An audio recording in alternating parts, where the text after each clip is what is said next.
صلى الله عليك يا أبا عبد الله صلى الله عليك يا أبا عبد الله صلى الله عليك يا أبا عبد الله الحسين صلى الله عليك يا أبا محمد إمام حسن المجتبى صلى الله عليك يا أبا محمد إمام حسن المجتبى صلى الله عليك يا أبا محمد إمام حسن المجتبى وعلى الله قاتليك.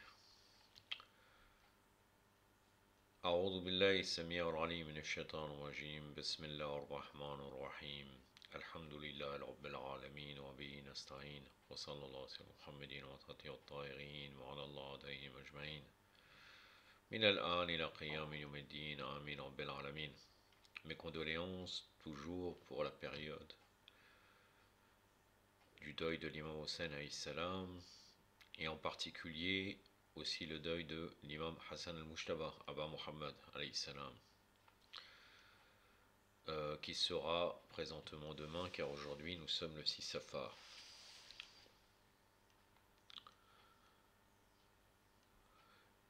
Liberté, égalité, fraternité, 9e partie.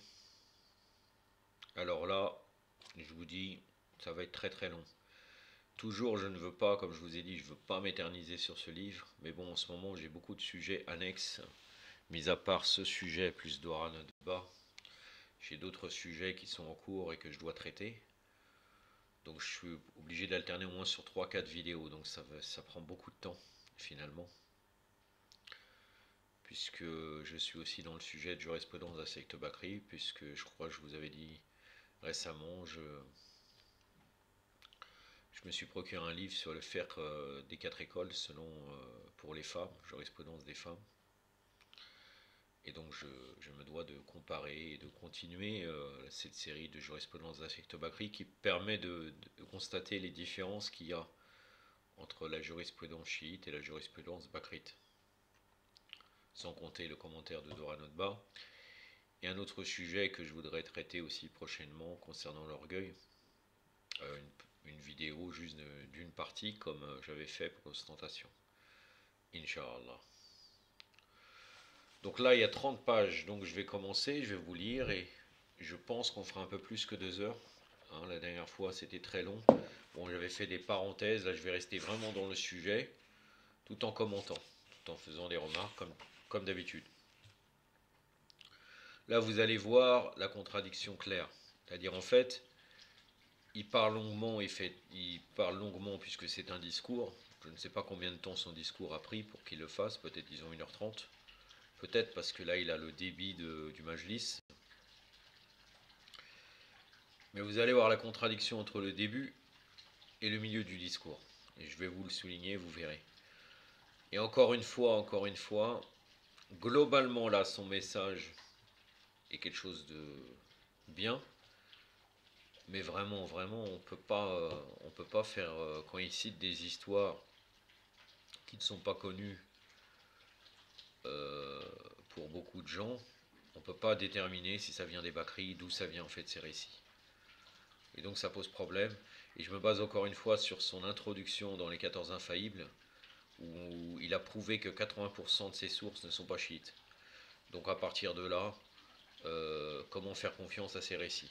Même si là, on est d'accord avec le message global, sans aucun doute. Là, regardez encore une fois, donc l'amitié dans la pensée islamique. Qui cite-t-il en premier? Voltaire. C'est magnifique. Donc qu'est-ce qu'il dit Voltaire? Toutes les grandeurs de ce monde ne valent pas un bon ami. Peut-être pour les gens ignorants, Voltaire, ils vont dire c'est une personnalité très très bien. Mais c'était déjà un philosophe des Lumières. De quelle lumière? Vous pouvez revenir, puisque lui, même s'il n'était pas à la période de la Révolution française, vous pouvez revenir à l'avant-propos de Liberté, Égalité, Fraternité, et vous verrez les liens avec la franc-maçonnerie. Les Lumières sont les Lumières franc-maçonnes, en vérité. En opposition contre le christianisme, qui était la religion de la France. Donc, on veut, sous prétexte de l'universalisme, contrer la religion de pays, pas pour une meilleure, mais pour un universalisme où on accepte tout le monde. L'athée, n'importe quelle personne.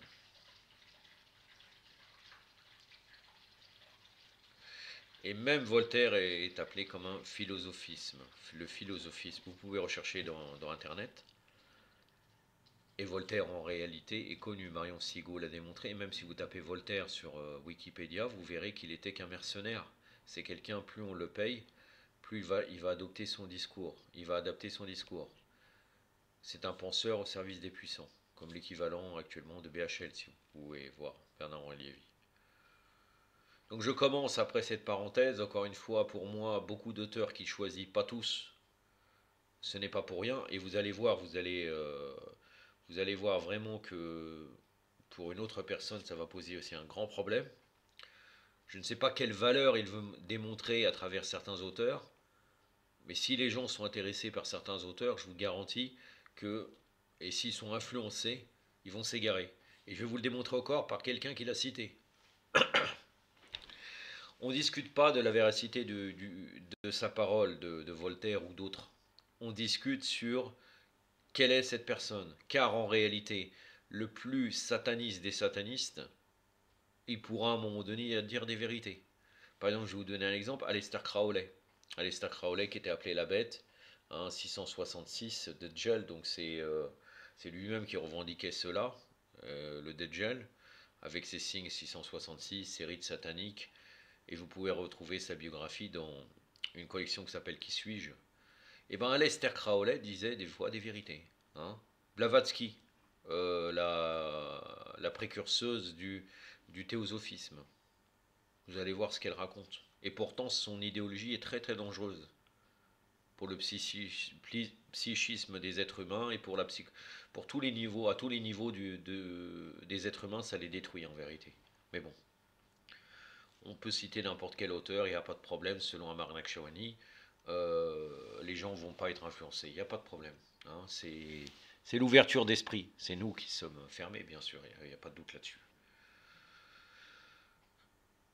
L'amitié joue un rôle capital dans la vie d'un être humain et elle peut contribuer à sa réussite tout comme à son échec. Elle peut apporter de la joie ou de la tristesse dans le cœur d'un être humain. Nous devons donc nous intéresser à ce sentiment dans le but d'atteindre succès et bonheur et d'éviter déception et souffrance. On ne choisit pas ses amis en fonction de leur race, de leur richesse ou de leur niveau d'éducation. Beaucoup d'entre nous ont des amis dont la culture est différente à la nôtre, qui sont plus aisés que nous ou qui ont suivi un parcours scolaire différent du nôtre. Toutefois, avec toutes ces différences, ne nous empêche pas de nous lier d'amitié avec une personne. Le choix d'un ami se fait plutôt en fonction de certaines qualités précises. Un ami, c'est celui avec qui on se sent à l'aise, c'est celui qui est prêt à nous écouter et à respecter nos opinions, et c'est aussi celui qui est présent en toutes circonstances, qu'elles soient bonnes ou mauvaises. On pourrait dire c'est bien, oui bien sûr, il n'y a aucun problème. Mais quand cet ami peut nous influencer, si quelqu'un, suivant la personne et le niveau de la personne, il faut quand même choisir ses amis aussi en fonction éventuellement de sa croyance, même si on peut être ami avec d'autres personnes, sans aucun doute. Mais il y a des gens qui sont sensibles, et si on les pousse à cela, aussi là encore une fois, on retombe encore dans le sujet de l'égarement. La célèbre femme de lettres anglaise, Virginia Woolf. Alors là c'est le summum. Je vais vous dire qui elle est, Virginia Woolf. A dit un jour, alors que certains se tournent vers les prêtres et d'autres vers la poésie, moi je me tourne vers mes amis. Déjà, il y a une allusion que certains se tournent vers les prêtres, c'est-à-dire laissons la religion. Nous ne nous tournons pas vers les prêtres, puisque là-bas c'était le christianisme, et d'autres vers la poésie. Moi je me tourne vers mes amis. Qui est Virginia Woolf? Je ne vais pas vous citer sa biographie, juste deux points, et ça va être suffisant. C'est une femme de lettres du 19e siècle, du 19e, 20e, elle est dans la charnière entre le 19e et le 20e siècle, britannique. Elle était bisexuelle, et sa mort est un suicide. Voilà, bisexuelle. Et on va me dire qu'après, éventuellement, dans ses écrits, il n'y a pas de... ça n'influence pas son mode de pensée, ses tendances. Mais bon. Quel exemple, Marc Chaurini, quel exemple, Virginia Woolf. C'est très bien. On voit donc par là que certaines personnes trouvent du réconfort auprès de leurs amis plutôt que dans la religion, dans la lecture ou dans toute autre activité de distraction. L'amitié a donc une portée universelle, dans la mesure où l'on reconnaît que l'homme est un être social qui a besoin d'entretenir des relations avec les siens. C'est dans cette optique que les réseaux sociaux ont été créés. Il existe aujourd'hui beaucoup de programmes et de sites sur Internet qui permettent aux gens de garder le contact avec leurs connaissances ou même de retrouver ce qu'on a perdu de vue depuis un certain temps. Là, vraiment, je ne sais pas, tu te fiches de qui? Si tu veux nous dire que les sites de réseaux sociaux sont là pour nos amis, ça c'est le côté vraiment positif. Alors qu'en réalité, c'est un formidable réseau d'espionnage. On peut savoir tout sur une personne. Quelqu'un qui est mal intentionné, il devient ami avec quelqu'un, on va comprendre beaucoup de choses. Et à tous les niveaux. C'est-à-dire, ça permet même de voir les opinions des gens. C'est-à-dire que les gens, les services secrets ou autres, mal intentionnés, permettent de connaître l'opinion précise de quelqu'un. Bien sûr, il y a le côté positif aussi, de propager la religion, de se faire des amis positifs, etc. etc. Mais réellement, de dire comme quoi c'est dans cette optique que les réseaux sociaux, j'en doute fort. À la base aussi, c'est une manière aussi, un projet commercial aussi. Commercial et d'espionnage. Il suffit de lancer une recherche sur un site et au bout de quelques clics, on a toutes les informations nécessaires sur un tel ou un tel. Voilà, voilà. Tu le dis toi-même. Les réseaux sociaux les plus connus sont Facebook, HI5, MSN, MySpace et bien d'autres encore, et nous connaissons les procédures qu'ils mettent à la disposition des utilisateurs pour retrouver d'anciens camarades. Dans leur publicité, les gestionnaires de ces réseaux tentent de nous rappeler que les bons moments partagés avec nos amis. Nous nous souvenons alors de ceux qu'on n'a pas revus depuis qu'on en a quitté l'école, le collège ou encore l'université. Nous devenons nostalgiques et nous ressentons alors l'envie d'avoir de leurs nouvelles et grâce à Facebook, nous pouvons retrouver la plupart d'entre eux. Je sais pas. Bon, il n'y a pas de problème, tu nous parles de choses modernes et tout. On pourrait se dire peut-être que, mais bon, on va pas le dire parce qu'en fin de compte, c'est pas vraiment, je ne le pense pas. Mais quand même, vous pourrez se dire si quelqu'un parle de Facebook comme ça, est-ce qu'ils n'ont pas dit fait de la propagande, tu vas toucher un petit peu d'argent. Mais réellement, je ne le pense pas. Je dis comme ça, mais quand on voit quelqu'un qui insiste, surtout quand il est en train de faire un majlis, pour quelle raison il parle comme ça? Est-ce qu'il est naïf? Pourquoi tu veux emmener les gens vers Facebook? Tu crois que c'est positif? Alors qu'en vérité, il peut étudier très facilement les méfaits de tout cela. C'est pas. Mais bon, il s'adapte encore une fois au public et c'est un khatib moderne, bien sûr. D'un autre côté, on utilise des programmes comme MSN pour communiquer avec ceux qui sont loin de nous. Ces phénomènes nous montrent donc que l'amitié est un principe universel, l'erreur commise par la plupart des musulmans est qu'ils ne se montrent pas assez ouverts d'esprit lorsqu'il s'agit de partager leur point de vue avec les autres. Ils sont persuadés qu'ils doivent se contenter d'échanger des idées uniquement dans leur cercle culturel et religieux, éviter de s'exposer aux autres. Ils oublient que la plupart des valeurs islamiques sont des valeurs universelles et que par exemple l'amitié est un thème dont on peut discuter avec les gens de notre entourage et qu'il n'est pas nécessaire qu'ils aient des connaissances en islam pour être en mesure de comprendre nos idées. Tout le monde est capable de comprendre le mot ami et l'émission télévisée la plus célèbre des années 90 est sans aucun doute la série, accrochez-vous, hein, Friend.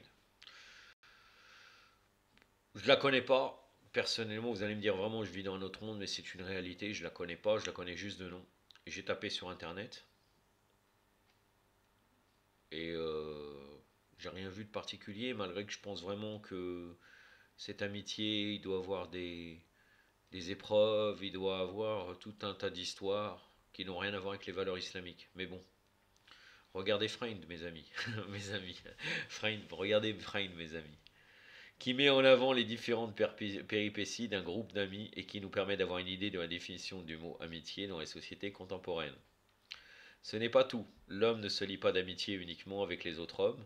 Parfois il se tourne également vers le monde animal. Tout le monde connaît le dicton qui dit que le chien est le meilleur ami de l'homme. Et si on prend le cas de l'aveugle, le chien est sans aucun doute son meilleur ami, puisque l'animal lui sert de guide tout au long de sa vie. Combien d'entre nous seraient-ils en mesure de mettre de côté leur vie active pour se préoccuper d'un infirme? La plupart des gens refuseraient de bouleverser leur mode de vie et leur emploi du temps pour aider une telle personne. Et pourtant, le chien nous donne une très belle leçon de vie et nous fait prendre conscience du pouvoir de l'amitié en devenant le soutien de l'aveugle.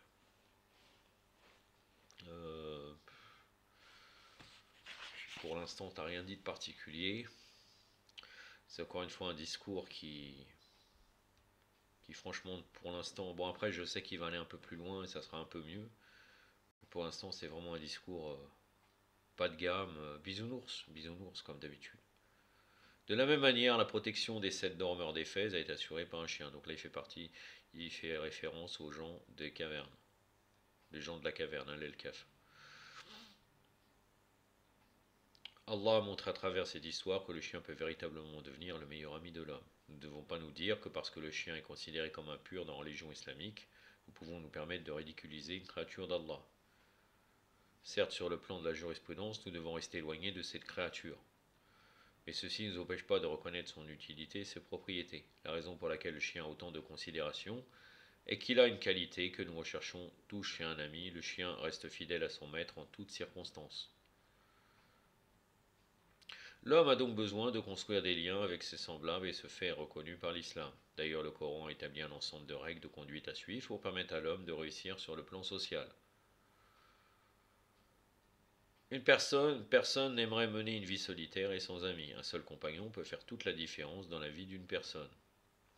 Ceci me rappelle un dicton sur l'amitié qui illustre bien cette théorie. Tu n'es peut-être qu'une personne parmi tant d'autres dans ce monde, mais il y a peut-être une personne pour qui tu représentes le monde. Voilà. Là, bon, je vais essayer de vous la traduire. Moi, je ne maîtrise pas l'anglais du tout. Traduction de la fameuse citation anglaise. C'est lui qui le marque. You may be one person to the world, but to one person you may be the world. C'est beau. C'est beau. Voilà. C'est beau. C'est beau, c'est beau. Hein, mais dommage. Dommage. Je pense que tu aurais pu trouver un hadith, mais bon. Il faut s'ouvrir, il faut s'ouvrir. Il n'y a pas de problème. Il faut vraiment élargir. Il n'y a pas de problème. Tout le monde est pareil. Aucun problème. Le Coran a mis en avant 3 aspects des relations sociales ainsi que la méthode à utiliser pour gérer notre vie sociale pour qu'elle soit épanouie. Malheureusement, nous constatons qu'à notre époque, la majorité des musulmans sont insociables. Ils ne prennent pas la peine d'établir des relations hors de la sphère à laquelle ils sont habitués. Là, regardez bien. Hein, donc là, il dit qu'il faut s'ouvrir. Vous allez voir par la suite la contradiction flagrante. Et le deuxième avis est à mon avis beaucoup plus sensé. Par la suite, vous allez le voir. Et si vous prenez le début et le milieu, vous verrez qu'il se contredit. Peut-être personne me dira non, il ne parlait pas de la même chose, peut-être. Moi, en tout cas, vous allez voir qu'après, il va revenir un peu à la raison. Encore une fois, il n'y a pas de problème de faire de l'amitié avec d'autres gens qui ne sont pas chiites. Mais il faut mesurer aussi des fois les risques. Pour certaines personnes, c'est pas pour tout le monde. Ils cherchent rarement à créer des liens avec de nouvelles personnes et se contentent de celles avec lesquelles ils sont déjà familiers. Que nous enseigne donc le Coran? Lorsqu'on entame une relation sociale, que ce soit pour se faire des amis à long terme ou à court terme, la première chose à faire est de se montrer bienveillant. Allah dit au prophète Mohammed sallallahu alayhi wa sallam, c'est par quelque miséricorde de la part d'Allah que tu as été si doux envers eux, mais si tu as été rude au cœur dur, ils se seront enfuis de ton entourage. Ce verset, il l'interprète comme ça. Bon, je suis pas contre, vraiment, je suis pas contre. C'est-à-dire que extérieurement, ça peut être compris comme il dit, mais en réalité, ce verset concerne surtout le tablir. Hein. Là, le prophète sallallahu alayhi wa sallam, de par sa fonction, et c'est tout à fait normal pour toute personne, car toute personne, normalement, shira conscient, doit être un agent de propagande d'une manière ou d'une autre, qu'il soit par son éthique, qu'il soit par ses paroles, qu'il soit par ses réfutations, qu'il soit par ses vidéos, par diverses choses. Donc normalement, tout cela, les gens qui sont autour de nous, on ne doit pas être rude pour pouvoir les convaincre. Et normalement, le verset qui est cité là, c'est surtout dans ce sens-là aussi, en premier lieu. أعوذ بالله السميع العليم من الشيطان الرجيم فبما رحمة من الله لنت لهم ولكنت فوزا غليظ القلب لانفضوا من حولك صدق الله العلي العظيم. la sourate Al-Imran, la sourate de la famille d'Imran, le verset 159. D'ailleurs, on pourrait facilement donner des conférences sur le thème de la gestion et des négociations se basant sur la vie du prophète Mohammed sallallahu alayhi wa alayhi, ainsi que sur son habilité à gérer les rapports sociaux. On cherche ici et là des astuces pour gérer nos liens socio-professionnels, mais peu de gens savent que le prophète était un maître en la matière.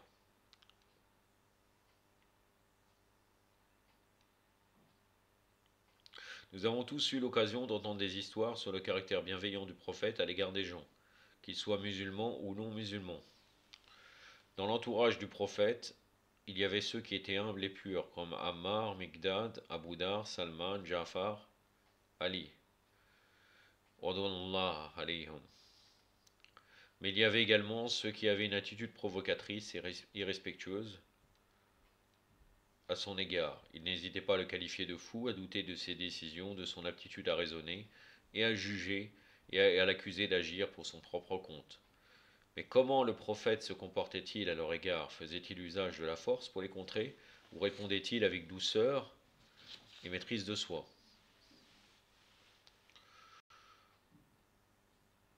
Regardez, le prophète se montrait toujours courtois, même envers ceux qui lui manquaient de respect, et ceci est un message pour nous tous. Ça c'est toi qui le dis, Seyed. Hein, c'est toi qui le dis. Car en réalité, tout dépendait de la personne. Si c'était la tête des munafiqines ou des kafirines, c'était pas la même chose.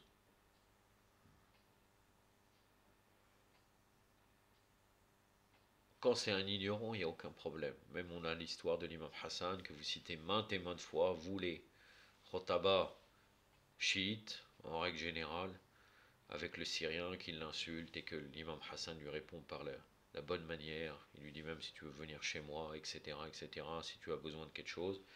Et après il se convertit à l'islam véridique. Mais il y a d'autres cas où les imams et le prophète n'étaient pas toujours gentils, parce que toi tu peux dire gentil, puisque pour vous c'est un terme que vous aimez, hein, qui va bien dans votre optique, gentil avec tout le monde.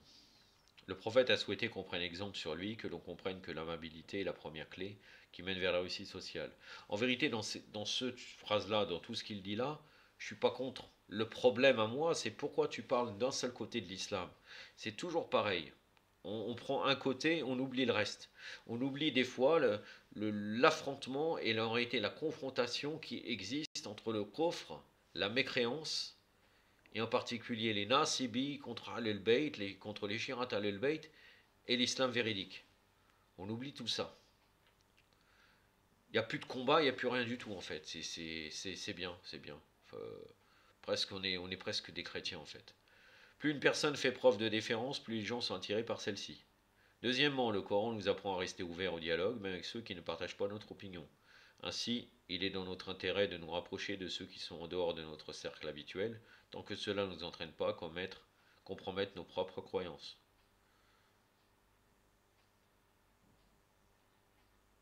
Moi, je vous invite à chercher dans Usul el-Kafi, c'est quelque chose que je viens de me rappeler, dans Kitab Tawhid, il me semble, oui, l'unicité d'Allah. Vous cherchez les confrontations d'Imam Sadiq salam avec les à la Mecque, hein, au Majid el-Haram ou à Médine, entre les opposants, entre les gens qui étaient mécréants, comme Ibn Abil Oja en tout cas, en particulier. Tous les débats qui ont eu lieu. Et vous allez voir si l'imam Sadiq salam a toujours été, comme il veut nous montrer Sayyid Marek Shawani, hein. Vous verrez qu'à certains moments, il a été très rude avec lui. Parce qu'il ne voulait pas accepter, il s'opposait alors qu'ils avaient eu la vérité en face d'eux. Donc toujours, votre discours est toujours orienté. Hein.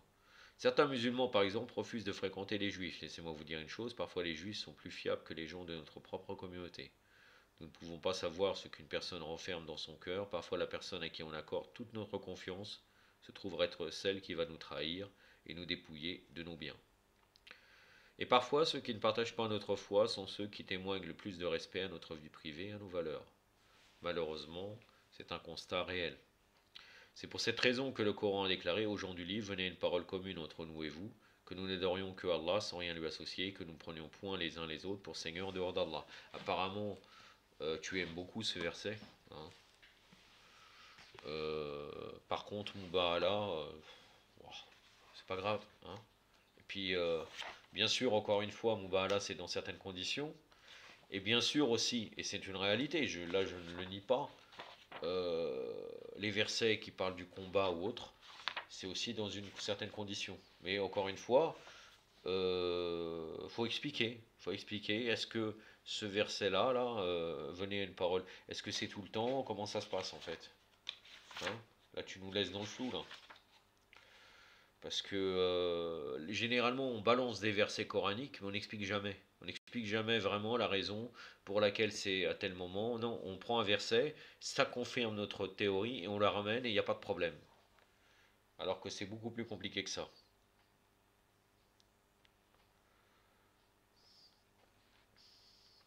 أعوذ بالله السميع العليم من الشيطان الرجيم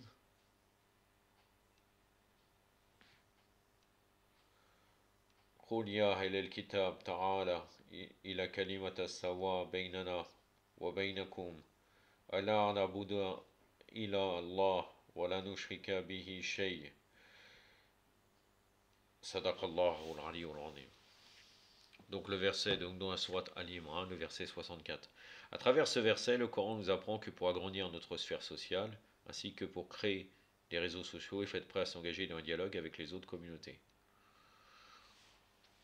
Les autres communautés, quand même, ce verset nous limite quand même au Halal Kitab. Les Halal Kitab, qui sont soit les juifs, les chrétiens, et les zoroastriens. Zoroastriens suivant l'avis des Fokhara. Il faut revenir souvent les Fokhara. Par exemple, Sayyid al-Khoui, rahmatullah alayhi, il n'admet pas que c'est les zoroastriens. Mais il existe des fatwas qui définissent l'Halal Kitab. Il faut revenir aux fatwas des ulama, qui disent que les zoroastriens font partie des Halal Kitab. Donc, gens du livre. Donc là, les limites, c'est limité à 2 communautés ou 3. Ce n'est pas, comme il le dit, dialogue avec les autres communautés, avec tout le monde. Là, d'après le verset, je n'ai pas dit qu'on ne peut pas encore une fois dialoguer avec les autres. C'est pour cette raison qu'Ali ibn Abi Talib doit être adressé à Malik el-Ashtar, a mis en avant une théorie que nous devrions tous mettre en application. Fait que ton cœur soit compatissant, tendre et doux envers les administrés. Ils sont de 2 sortes, un frère en Allah ou bien un congénère. Un congénère dans la création en fait. Hein.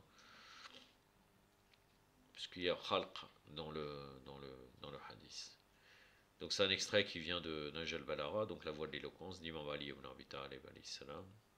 Voilà. Donc la compilation des discours de l'imam Ali alayhi salam. Parce que beaucoup de gens, parce que là il a marqué d'Ali ibn Abi Talib, beaucoup de gens ils pensent que Nahj al-Balagha a été écrit par l'imam Ali. Non, c'est une compilation de discours. L'auteur c'est Sharif al-Radi. Rahimullah. Ali ibn Abi Talib nous encourage donc à nous montrer indulgents vers ceux qui ne partagent pas notre point de vue. Est-il alors correct de notre part de tirer un trait sur les musulmans des autres écoles qui ne partagent pas notre vision sur les Ahlul Bayt d'une autre école? Ils n'ont pas la même vision que nous sur Ahlul Bayt, il n'y a pas de problème. C'est aucun problème. Hein. Alors là, on va halluciner, ils vont nous rappeler la même chanson que d'habitude. Non, puisque le Coran nous dit, cramponnez-vous tous au habl d'Allah, le câble, et ne soyez pas divisés. La sourate 3, verset 103. Je ne vais pas vous citer ce verset, car en réalité, c'est du faux total ce qu'il est en train de raconter. Car Ablallah, le câble d'Allah, l'imam Sadiq dit que c'est eux, c'est les Ahlul Bayt, le câble d'Allah. Ça veut dire qu'en fait, tu dois te cramponner à Ahlul Bayt, et non pas se cramponner au câble d'Allah. Je ne sais pas qu'est-ce qu'il veut dire par câble d'Allah, Ablallah, et tout ensemble, les mukhalifin, il n'y a pas de problème. Ainsi, le musulman est celui qui cherche à garder un lien avec ses semblables, quel qu'il soit. Enfin, il est nécessaire d'avoir recours à la sagesse pour gérer les relations amicales. Nombreux sont ceux qui ont perdu des amis à cause de leur naïveté et de leur manque de maturité. Nombreux sont ceux qui regrettent d'avoir commis des actes stupides qui les ont éloignés pour toujours de leurs compagnons. Tout ce qui reste alors, ce sont des regrets, et on ne peut s'empêcher de se demander ce que ces êtres chers sont devenus et espérer que les choses redeviennent ce qu'elles étaient. Ce qui me rappelle un dicton de Platon, toujours des références. Un homme sage parle parce qu'il a des choses à dire, un idiot parce qu'il veut dire des choses. Voilà. Donc l'idiot est bon, il bouge beaucoup sa langue, juste pour parler. Mais il me semble, c'est la Amar Nakshawani, que tu aurais pu trouver un hadith. Mais bon, faut être ouvert, faut être ouvert. Tu es en train de faire un discours dans une Océania, et on le voit très très bien, c'est une compilation de discours. Jusqu'à maintenant, dans tous tes livres que j'ai consultés, j'ai pas trouvé encore une fois que tu as écrit quelque chose en fait. C'est des transcriptions de discours. Est-ce que c'est eux qui l'écrivent? Là, apparemment, c'est toi qui as voulu appeler ce livre Liberté, Égalité, Fraternité, puisque tu as fait l'introduction, nous parlons de François Hollande, etc. etc. Donc là, euh, je me demande moi à qui tu t'adresses. Tu es en train de parler dans une Océania à la fin. D'ailleurs, là, ça tombe très très bien car nous sommes vraiment en deuil. Et en plus de cela, là, il va faire au moins 4-5 pages sur le Hazard d'Imam Hussein. Vous allez voir à la fin. Donc là, tu es en train de t'adresser dans une Océania. Je me demande même si tu n'es pas en train de parler pendant un Shura. Et finalement, c'est de ça que tu nous parles. Tu nous ramènes Platon, tu nous ramènes la bisexuelle, la Virginia Woolf. Hein, c'est magnifique. Bravo, bravo. C'est très très bien. Il faut continuer comme ça. Là, tu aurais très bien pu ramener un hadith de l'imam Ali. Dans les hikam de l'imam Ali à la fin de Najal Balara, tu trouves tout type de hadith. Même dans Najal Fasaha, hein, si on doit te donner. Dans Roar al-Hikam, pardon. Roar al-Hikam de Hamidi, tu vas trouver tous les hadiths que tu veux. Ce livre fait à peu près 1000 pages. Tu trouveras les hadiths qui concernent ce sujet. Mais bon, il faut citer Platon, il n'y a pas de problème. Et Platon comment? Platon selon les musulmans, parce qu'on pourrait chercher aussi dans nos livres qu'est-ce qui est dit sur Platon, ou bien Platon qu'on a actuellement dans les livres. Hein, c'est ça la question aussi. C'est-à-dire Platon selon Al-Bayt, ou bien les hadiths qui seraient proches, ou d'autres des compagnons ou autres, ou bien Platon selon les livres qu'il y a actuellement. Hein, parce que pour les Occidentaux, Platon apparemment ça serait peut-être un bisexuel lui aussi. Donc, je sais pas. Tu veux en fait Platon. Ah, oh, Platon, il a dit des bonnes choses. On va lire Platon. Et hop, on glisse et on tombe dans l'égarement. Car en réalité, si tu suivrais un tant soit peu le charia, tu sauras que la lecture des œuvres des égarés est interdite pour ceux qui seraient influencés. Tu garantis que ces gens-là qui sont en train d'assister à ton discours, ils vont pas être influencés? Bien sûr que non. Quel est ton but? Quel est ton but? Chiite moderne en fait, musulman chiite moderne, avec Armani, puisqu'on a été au courant de ton discours de 2 heures, hein, pour parler comme quoi il faut s'habiller même en Armani, je sais pas quoi, costume, je sais pas, du luxe. Pourquoi tu donnes pas aux pauvres? Peut-être tu le donnes pour le pauvre, mais tu crois que tu dois, sais quoi? Tu vas dire voilà, un costume à peut-être 5000 euros, même plus que ça, c'est pas l'israf, hein? S'habiller humblement, tu as le droit de t'habiller, mais tu considères qu'au final, on peut s'habiller avec des choses très très classes sans forcément être dans ces prix-là. C'est possible. Moi, c'est pas trop mon truc, mais c'est possible. Il y a des gens qui sont très élégants, sans aller dans ce cas-là, tu vas aller rue Montaigne à Paris, et puis tu vas aller acheter tout ça. Hein, il n'y a pas de problème. Va voir les prix. Et il y a des gens qui crèvent la faim. Bon, après, on me dira non, mais c'est pas. Bien sûr, c'est vrai. S'il donne pour les pauvres, il n'y a aucun problème. Il peut acheter ça. Mais il y a quand même une tendance à aimer quand même le luxe des Occidentaux, quand même. Hein, je sais pas si c'est pas un problème, mais quand même, il y a quand même un problème de considérer que forcément tout ce qu'ils vont faire là comme luxe, inabordable au niveau des prix, c'est le meilleur. Hein. Louis Vuitton, etc. etc. Hein. À la Kulihal. Ainsi, il n'est pas toujours nécessaire de parler, parfois le silence est signe de sagesse. Malheureusement, certaines idées avancées sont si stupides que les gens ne peuvent s'empêcher de se demander où est-ce qu'on va les puiser. Dans ces cas-là, il est préférable de rester silencieux. Cela arrive lorsqu'on se met à parler de faits que l'on ne connaît pas et de sciences que l'on ne maîtrise pas. Ceci nous entraîne à manquer de respect à notre prochain et détruire des liens qui étaient pourtant solides. Le Coran parle de Luqman, alayhi salam, et dit qu'Allah lui a donné la sagesse. Mais de quel genre de sagesse s'agit-il? Luqman savait exactement quand, devant qui et de quelle manière il fallait s'exprimer. La plus grande défaillance dans nos réseaux sociaux actuels est que nous ne faisons pas preuve de discernement dans le choix de nos interlocuteurs. Lockman a voulu donner à son fils des conseils sur la vie en société et sur l'amitié. Pour cela, ils ont tous les deux entrepris un voyage avec un âne. Personnellement, j'aimerais savoir où il a trouvé ce récit. Ce récit qu'il va citer, je le confirme, avec quelques petits détails en plus qui sont connus, mais je vais vous citer juste ce récit. La plupart des gens connaissent ce récit qui va être cité. Et est-ce que c'est vraiment Lockman qui est dedans? Parce que moi, je connais d'autres histoires où c'est juste une personne avec son fils. Mais bon. Donc là, Lockman dit à son fils, d'après lui, parce qu'encore une fois, il faudrait vérifier. En tout cas, l'histoire est juste, sans aucun problème. La conclusion est juste. Tu apprendras au cours de notre trajet qu'il est impossible de satisfaire tout le monde et que les rapports sociaux doivent être gérés avec sagesse et diplomatie. Au début de notre voyage, je vais m'installer sur l'âne et tu vas marcher à nos côtés. Ils ont donc entamé leur balade et à un moment donné, ils croisèrent un petit groupe de personnes. L'un d'eux s'exclama: Voyez donc le comportement de Lockman. Il est confortablement installé sur l'animal pendant que son fils doit marcher sous le soleil. Au bout d'un moment, Lockman demanda à son fils de monter sur l'animal, pendant qu'il continuera à pied. Là encore, une personne les vit et dit: Quelle honte! Le jeune homme profite de l'animal en laissant son vieux père se fatiguer. Puis ils ont décidé de marcher tous les deux pour laisser l'animal souffler un peu. Cette fois, les personnes qu'ils rencontrèrent sur la route se moquèrent d'eux. Mais qu'ils sont stupides, ils ont un animal à leur disposition et sont en train de marcher. Après avoir marché un bon moment, ils étaient fatigués, alors ils s'installèrent tous les deux sur l'âne. C'est alors qu'un homme, les voyant ainsi affalés sur l'âne, déclara: Pauvre animal, ces maîtres sont vraiment des gens sans pitié. Comment peuvent-ils l'obliger à porter un tel fardeau? Là, il termine l'histoire. Il y a plus, normalement, dans d'autres histoires, on dit qu'ils ont commencé à porter l'âne. Et là, à ce moment-là, les gens ont dit: Regardez, c'est vraiment des fous, pourquoi ils portent l'âne? Voilà. La conclusion est juste, sans aucun problème. Qu'est-ce que cette histoire nous apprend? On découvre à travers cette petite anecdote que l'être humain aura toujours un commentaire à émettre sur nos agissements, mais que cela ne constitue pas une raison valable pour nous éloigner de nos semblables. Il arrive parfois que certaines personnes de notre communauté décident de ne plus fréquenter la mosquée parce qu'ils trouvent que les gens qui y viennent sont en général hypocrites et médisants et qui n'aiment pas avoir à gérer ce genre de phénomène. Mais que pouvons-nous apprendre sur cette attitude dans le Coran? Un jour, le prophète Moussa salam s'est plaint auprès d'Allah en disant qu'il était affligé par le fait que les gens passaient leur temps à le critiquer et à le dénigrer derrière son dos, et qu'il souhaitait qu'Allah fasse le nécessaire pour le faire taire. Savez-vous ce qu'Allah a répondu?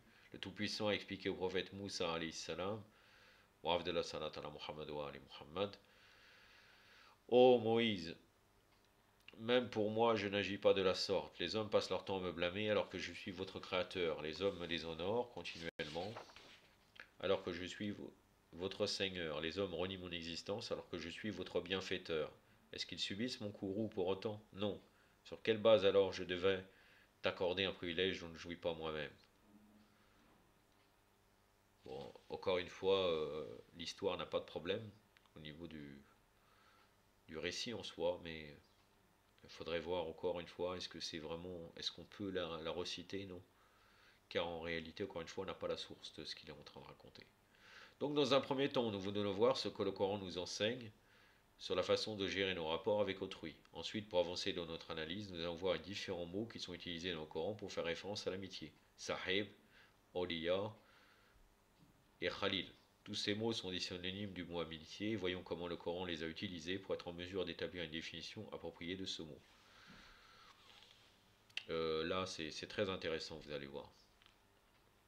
Tout d'abord, l'amitié comprend plusieurs degrés. Le degré d'amitié le moins élevé est la relation qu'on établit avec quelqu'un au cours d'un voyage. Lorsqu'on entreprend un voyage, on côtoie des personnes que l'on ne connaît pas et que l'on n'a jamais vues. Dans l'avion, les trains ou le bus, on est installé aux côtés d'étrangers qui deviennent nos compagnons de voyage pour quelques heures. On engage alors la conversation pour faire connaissance et pour faire passer le temps. L'imam Zain al-Abidin nous a laissé un très bel héritage que beaucoup de Shira ont négligé. Parmi ce legs, il y a son œuvre intitulée Risalat al-Uqur, qui est un traité sur les droits et obligations de l'être humain. Dans cet ouvrage, il parle des droits de la prière, du jeûne, du père, de la mère, etc., etc. Je vous invite vraiment à lire ce texte. On y trouve également une section sur les droits de la personne qui nous accompagne au cours d'un voyage. Ainsi, l'islam accorde même de l'importance à notre comportement envers nos compagnons de voyage, parce que cela façonnera leur impression sur notre personne, notre communauté et notre religion. Il est très fréquent, par exemple, que l'on se mette à bavarder avec notre voisin dans l'avion. Dans un vol long courrier, on est très content lorsqu'on se retrouve aux côtés de personnes qui sont sociables et sympathiques. L'islam stipule que le fait que ce soit une forme très basique de relation sociale ne doit pas nous empêcher de respecter leurs droits. Mais quels sont alors les droits de notre compagnon de voyage? Donc là, c'est la parole de l'imam Zell Abidine. Montrez-vous chaleureux à son égard, exprimez-vous clairement et gardez le contact visuel lorsque vous discutez avec lui. Ne vous retirez pas de sa compagnie sans lui demander son autorisation. Toutefois, ne lui en voulez pas s'il vous quitte sans vous prévenir. Oubliez ses écarts de conduite et ne retenez de lui que ses qualités. Parlez de lui uniquement en bien. N'est-ce pas là une belle manière de témoigner du respect à son prochain? Je vais profiter de l'occasion pour vous compter, hein. Un conte, c'est un conte. Ajib. Il faut rajouter il était une fois. Il était une fois la sorcière qui était méchant envers les enfants. Voilà. Nous sommes dans un conte, hein. Ajib. Normalement, je vais vous raconter une belle histoire ou quelque chose comme ça. Si vous cherchez dans le conte, dans la plupart des gens, même peut-être qu'en français, ça peut être employé autrement, mais conte, vous allez voir en quoi ça fait référence. Ça fait référence aux petites histoires qu'on raconte aux enfants pour qu'ils s'endorment. Je vais profiter de l'occasion pour vous conter une belle histoire sur un des proches du prophète Mohammed. Tout ça fait que ce n'est pas très sérieux, tout ça. C'est-à-dire qu'en fait, on parle pour parler. Toi-même, tu dis ça, mais finalement, tu parles pour. Voilà, faut meubler le discours, donc tu nous contes une histoire, hein. Lorsqu'on évoque les péripéties de cet homme, on ne peut s'empêcher d'avoir la chair de poule. Il est celui qui a consolidé l'islam et qui l'a défendu aux côtés de son cousin. C'est un juif qui a rapporté cette histoire. N'hésitez pas à comparer notre attitude avec celle de cet homme à l'égard des musulmans. Le juif raconte donc qu'il était un jour en train de voyager tout seul lorsqu'il rencontra sur la route un arabe.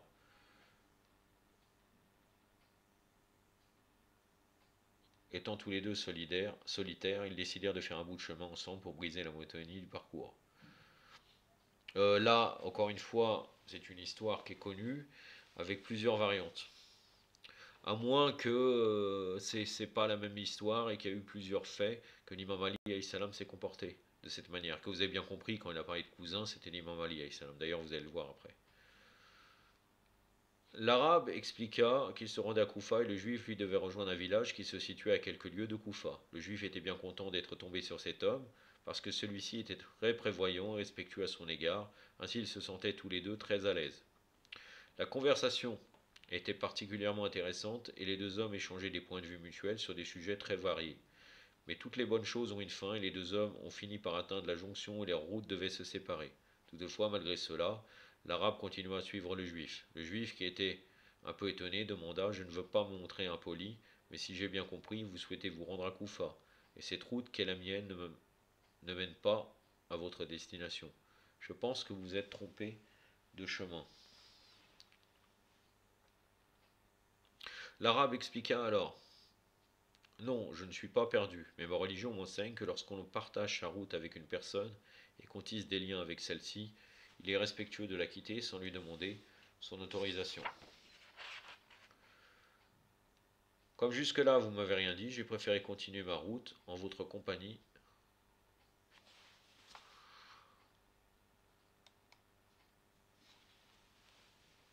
Je ne tiens pas à vous contrarier. Le juif dit alors: Je ne dois reconnaître que votre compagnie m'est agréable, mais je ne permettrai pas de vous retenir plus longtemps, vous avez sûrement des obligations à remplir. Alors je vous souhaite bonne chance et je vous laisse continuer votre route. Alors que l'arabe était en train de faire demi-tour, le juif tomba sur un de ses amis qui lui demanda: L'homme avec qui tu étais en train de discuter tout à l'heure, c'était bien Ali ibn Abi Talib? Je vais reformuler car en réalité, il pose une question. L'homme avec qui tu étais en train de discuter tout à l'heure, c'était bien Ali ibn Abi Talib? Mais le juif ne connaissait pas l'identité de son compagnon de voyage et fut surpris de découvrir de qui il s'agissait. Surtout que les juifs en ce temps-là n'étaient pas enclins à apprécier le personnage d'Ali alayhi salam à cause des antécédents historiques qui opposaient les deux religions. Toutefois, le juif déclara: Ce personnage m'a vraiment marqué, impressionné. J'ai apprécié mon voyage, grâce à lui, nous avions l'impression de nous connaître depuis longtemps. De plus, il s'est montré très serviable et très chaleureux. Il a même voulu continuer sa route avec moi, alors que nous n'avions pas la même destination. Maintenant, je comprends pourquoi la religion de Muhammad sallallahu alayhi wa Allahumma salli ala Muhammad wa la jal faraja wa la a connu un tel succès. Il suffit de voir le caractère de son successeur pour comprendre la beauté de cette religion. Nous pouvons constater ici que quelques heures ou même quelques minutes passées avec une personne suffisent pour entièrement bouleverser l'opinion de la personne sur nos préceptes et croyances, si on suit l'exemple de notre prophète et de nos imams. En fait, notre comportement doit être irréprochable, quel que soit le type de relation sociale que l'on engage. Par exemple, dans le Coran, on découvre que lorsque le prophète Youssouf salam était en prison, Joseph, il s'adressait à ses compagnons de cellule en utilisant le terme ashab, forme pluriel du mot compagnon en arabe. Et eux, de leur côté, le qualifiaient de sahib, forme singulier du mot compagnon en arabe. Bien qu'ils se soient retrouvés ensemble qu'à cause d'un concours de circonstances selon l'islam, le fait qu'ils devaient partager le même espace vital pendant un certain temps engendrait des droits des uns envers les autres. Le prophète Joseph devint alors célèbre. Parmi les prisonniers, quelques-uns d'entre eux venaient le voir pour lui demander d'interpréter leurs rêves. Certains avaient accordé leur confiance à Joseph et n'hésitaient donc pas à lui révéler leurs secrets. Ainsi, le premier degré d'amitié consiste à manifester du respect envers la personne que l'on côtoie, quel que soit le temps qu'on passe avec elle et quel que soit l'endroit où on se retrouve. Ensuite, nous pouvons constater qu'Allah utilise le mot waliya lorsqu'il parle de certaines personnes dans le Coran. Nous pouvons même aller plus loin. Allah utilise deux qualifications différentes pour parler de ses amis. Il y a ceux qu'il appelle waliya et ceux qu'il nomme Khalil. Nous allons étudier la différence entre ces deux catégories d'amis. Quand Allah parle des waliya, pouvant être traduits par alliés, protecteurs, mots au pluriel, il dit qu'ils sont ceux qui ne doivent avoir aucune crainte et ne seront point affligés. La sourate 46, le verset 13.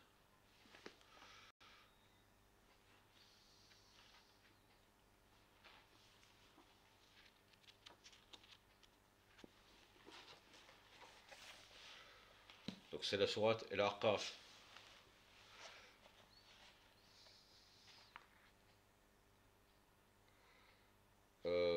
En effet, ceux qui disent notre Seigneur Allah et s'y tiennent n'auront pas de crainte et ne seront point affligés, pour citer tout le verset. أعوذ بالله السميع العليم من الشيطان الرجيم إن الذين قالوا ربنا الله ثم استقاموا فلا خوف عليهم ولا هم يحزنون صدق الله العلي العظيم. Cette phrase apparaît plus d'une dizaine de fois dans le Coran, je ne cite ici qu'une seule référence. Mais qui sont donc ces gens? Ce sont ceux qui souhaitent sacrifier chaque instant de leur vie pour Allah. Pourquoi Allah les considère-t-il comme ses amis? Certains d'entre eux sont peut-être venus ici à la mosquée avec des amis, ce sont des personnes que l'on apprécie pour leur sincérité, pour leur loyauté, pour leur dévouement et pour le soutien qu'ils nous apportent lors des difficultés. Lorsqu'Allah déclare qu'une personne est son wali, singulier du mot awliya, il reconnaît que cette personne atteint un degré spirituel très élevé. Lorsque nous récitons l'appel à la prière, nous déclarons « J'atteste qu'il n'y a pas d'autre Dieu qu'Allah, j'atteste que Muhammad est le messager d'Allah, j'atteste que Ali est le wali d'Allah. Allahumma salli ala Muhammad wa ali Muhammad. »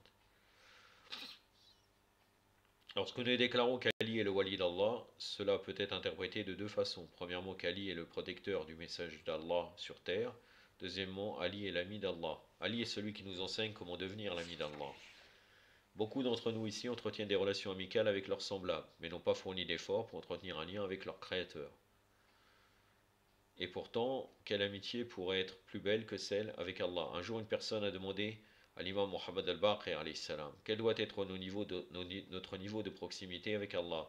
L'imam lui dit alors, à ton avis, à quel point Allah est-il proche de toi? Ainsi, il doit y avoir une forme de réciprocité dans notre relation avec le Tout-Puissant. Ali est devenu aussi proche d'Allah que celui-ci lui a donné le rang d'ami. Lors de la bataille de Khaybar qui a eu lieu en ancêtre de l'Hégire, Ali ibn Abi Talib n'était pas supposé participer. Pour quelle raison? Parce qu'il avait une infection aux yeux qui diminuait sa vue. Cette bataille n'a pas été facile à remporter, l'étendard est passé entre plusieurs mains. Il a d'abord été confié à Abu Bakr, puis à Omar, ainsi qu'à d'autres compagnons. Mais à chaque tentative, les troupes provenaient bredouilles. Déçu par tous ces échecs, le prophète Mohammed sallallahu alayhi wa ordonna qu'on fasse venir Ali ibn Abi Talib alayhi salam. Les soldats déclarèrent alors qu'Ali était souffrant et qu'il ne serait donc pas en mesure d'aller sur le champ de bataille. Le prophète insista pour qu'on appelle Ali, et lorsque ce dernier se présenta, le prophète mit un peu de sa salive sur les yeux d'Ali. Grâce à cela, la maladie d'Ali disparut en un clin d'œil, et c'est ainsi qu'Ali fut chargé par le prophète d'aller vaincre les ennemis à Khaybar. Au cours de son combat, il a soulevé la porte d'une des forteresses, porte qui nécessitait le concours de dizaines d'hommes pour se fermer et pour s'ouvrir. Par la suite, deux incidents illustrent le caractère noble d'Ali, nous montrent pour quelle raison Allah a choisi Ali comme ami. Après avoir vaincu les Juifs et être retourné dans son camp, Ali s'est assis dans un coin, il avait les larmes aux yeux. Les autres soldats ne comprenaient pas son attitude et demandèrent « Ali, vous venez juste de remporter une bataille pour les musulmans. Vous avez fait preuve d'une vaillance qu'aucun autre n'est capable de manifester. Alors pourquoi est-ce que vous êtes triste et pourquoi est-ce que nous voyons des larmes couler de vos yeux ?» Ali répliqua « Je ne supporte pas de voir les prisonnières juives être attachées de la sorte. » Quel genre de personne serait capable d'avoir autant de considération pour les autres? Qu'est-ce que cela nous montre sur la personnalité d'Ali? Là, encore une fois, mes frères et mes sœurs, je ne suis pas contre. Je suis pas contre ce qu'il peut dire, car l'imam Ali est contre l'injustice d'où qu'il soit. Mais j'ai un problème, encore une fois, avec son récit. D'où vient-il? Je ne sais pas. Je ne connais pas personnellement, je n'ai pas lu ça quelque part, ou je ne l'ai pas entendu. Mais c'est possible que ça existe. Qu'est-ce que cela nous montre sur la personnalité d'Ali, alayhi salam? Nous comprenons par là qu'Ali n'était pas intéressé. Entre parenthèses, encore une fois, toujours, si vous avez un commentaire, si vous avez lu ce récit quelque part, c'est bien que vous nous le faites part dans les commentaires, Inch'Allah. Qu'est-ce que cela nous montre sur la personnalité d'Ali, alayhi salam? Bien sûr, dans les sources chiites. Nous comprenons par là qu'Ali n'était pas intéressé par la gloire dans ce monde, sinon au lieu de s'attrister sur le sort des détenus, il aurait cherché à tirer profit de son succès. Ensuite, qu'Ali, dans le moindre de ses actes, cherchait la satisfaction d'Allah. C'est pour cette raison que lorsque le prophète sallallahu alayhi wa sallam a décidé qu'il enverrait Ali sur le champ de bataille, il a déclaré « Demain je confierai l'étendard à un homme qui aime Allah et son prophète, qui lui aussi est aimé d'Allah et de son prophète. » Deuxièmement, après cette bataille, à l'heure du repas, Ali s'installa pour se nourrir. De quoi était composé son repas? Il avait devant lui un bout de pain rassis et un bol d'eau. Il avait pour habitude de plonger son pain dans l'eau pour le ramollir, et il se contentait de cela pour calmer sa faim. Et dire que certains d'entre nous sont exaspérés quand le repas est mal cuisiné ou qu'il manque quelque chose sur la table. Ce jour-là, le pain d'Ali alayhi salam était particulièrement dur et il n'arrivait pas à le casser en morceaux. Un homme, en remarquant cela, s'approcha d'Ali pour demander « Ô fils d'Abu Talib, explique-moi une chose que je n'arrive pas à saisir. Quelques instants plus tôt, nous t'avons vu soulever une porte qu'un groupe de 40 hommes n'est pas arrivé à déplacer. Et maintenant, tu as du mal à venir à bout d'un morceau de pain. Comment expliques-tu cette contradiction et quel est ton secret ?» Ali alayhi salam lui dit alors « Lorsque j'ai soulevé cette porte, je l'ai fait uniquement pour Allah, mais ce pain est pour moi et pour alimenter mon corps. Quand j'accomplis une action pour Allah, je ne suis pas plus le même homme. Cette porte, je l'ai soulevée avec ma force spirituelle, tandis que pour ce pain, j'utilise ma force physique. » Quand quelqu'un demanda à Ali alayhi salam « Que préfériez-vous, être dans une mosquée pour prier ou être au paradis ?» Regardez, là, pour moi, cette histoire est bizarre. Ali répondit, si je devais choisir, j'opterais pour la mosquée parce que quand je suis en train de prier, Allah est satisfait de moi alors que le paradis est une source de satisfaction personnelle. Vous devez relier ce texte avec quoi? Avec le récit qui parle de l'adoration, les différents types d'adoration. Quand l'imam Ali alayhi salam, il dit les gens se distinguent en trois. L'adoration des esclaves qui se font par crainte de l'enfer, l'adoration des commerçants qui adorent Allah pour avoir le paradis, et l'adoration des hommes libres qui adorent Allah pour lui-même, parce qu'il mérite d'être adoré. Il est bien évident que l'imam Ali alayhi salam, par rapport au paradis, ce n'est pas une source de satisfaction personnelle. Il le mérite, mais il ne cherche pas le paradis. Donc moi, cette histoire,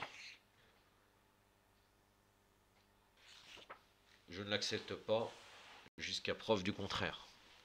Car on a d'autres textes qui prouvent que bien sûr que l'imam Ali, même par rapport à son infaillibilité, n'espère pas le paradis par une satisfaction personnelle.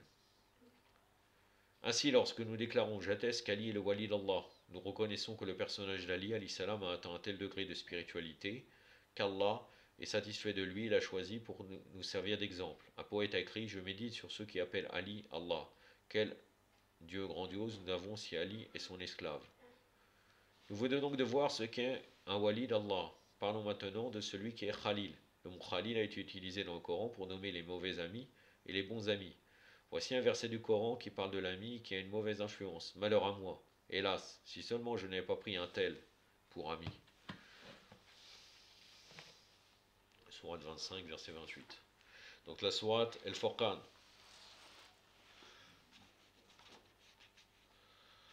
Le verset 28. أعوذ بالله السميع العليم من الشيطان الرجيم يا ويلتى ليتني لم أتحد فلانا خليلا صدق الله العلي العظيم. Je vous invite à chercher dans le tafsir de Al-Bayt qui est Fulan, un tel. Bon, là, il va donner l'interprétation. Il est possible qu'elle a ce sens-là et qu'il y ait une autre interprétation aussi. À qui est le mot un tel fait-il référence? Ceci est un clin d'œil à un événement que nous devons connaître et comprendre. Uqba ibn Abu Mu'ayt était le père de Walid ibn Uqba, le très célèbre gouverneur d'Osman à Koufa, qui se présentait à la mosquée pour diriger la prière de l'aube en état d'ébriété. Le meilleur ami d'Uqba ibn Abu Mu'ayt était Obey ibn al-Khallaf. Uqba voyageait souvent et avant de partir, il invitait les gens qu'il connaissait à dîner chez lui. Il faisait partie de ceux qui étaient contre l'islam, mais une fois il décida de convier le prophète Mohammed sallallahu alayhi wa sallam à l'un de ses banquets. Le prophète lui fit savoir qu'il ne pouvait pas accepter l'invitation, puisqu'il s'opposait à son message ouvertement et qu'il serait prêt à reconsidérer la situation si ce dernier consentait à réciter la profession de foi islamique. Uqba ibn Abu Mu'ayt accepta la condition du prophète et fit ce qu'il attendait de lui. En apprenant cela, Ubay ibn al-Khallaf vint voir son ami et lui dit: J'ai appris que tu t'es rapproché de Muhammad et que tu es allé jusqu'à reconnaître son statut de prophète. Uqba ibn Abu Mu'ayt ne nia pas les faits, ce qui mit en colère Ubay ibn al-Khallaf qui déclara: Comment as-tu pu agir de la sorte? Nous sommes des amis de longue date, mais je ne tolérerai pas cela et tu vas devoir faire un choix. Soit tu désavoues Muhammad, soit je mets un terme à notre amitié. Voyez comment une connaissance peut nous entraîner sur une mauvaise voie. Uqba ibn Abu Mu'ayt demanda à son ami comment il pouvait redresser la situation pour retrouver ses bonnes grâces. Ubay ibn al-Khallaf exigea d'Uqba ibn Abu Mu'ayt qu'il se rende auprès du prophète pour lui cracher au visage. Uqba ne prit pas la peine de réfléchir et se rendit au plus vite auprès du prophète pour l'humilier. Le prophète ne riposta pas, mais lui dit tout simplement: J'ai le regret de t'annoncer que ton attachement à Ubay ibn al-Khallaf ne te portera pas chance et que la mort se rapproche de toi à grands pas. C'est à cette occasion que le verset précité fut révélé. Uqba ibn Abu Mu'ayt a été tué lors de la bataille de Badr et Ubay ibn al-Khallaf lors de la bataille de Uhud. Ainsi, parfois nos amis sont ceux qui nous aident à faire le bon choix et à corriger nos erreurs, mais parfois ils nous mènent à notre perte et nous encouragent à prendre la mauvaise voie. Le jour du jugement dernier, les personnes ayant suivi les mauvais conseils de leur fréquentation diront: Il m'a en effet égaré loin du rappel après qu'il me soit parvenu, et le diable déserte l'homme après l'avoir tenté. Donc c'est toujours le sourate 25, le verset 29.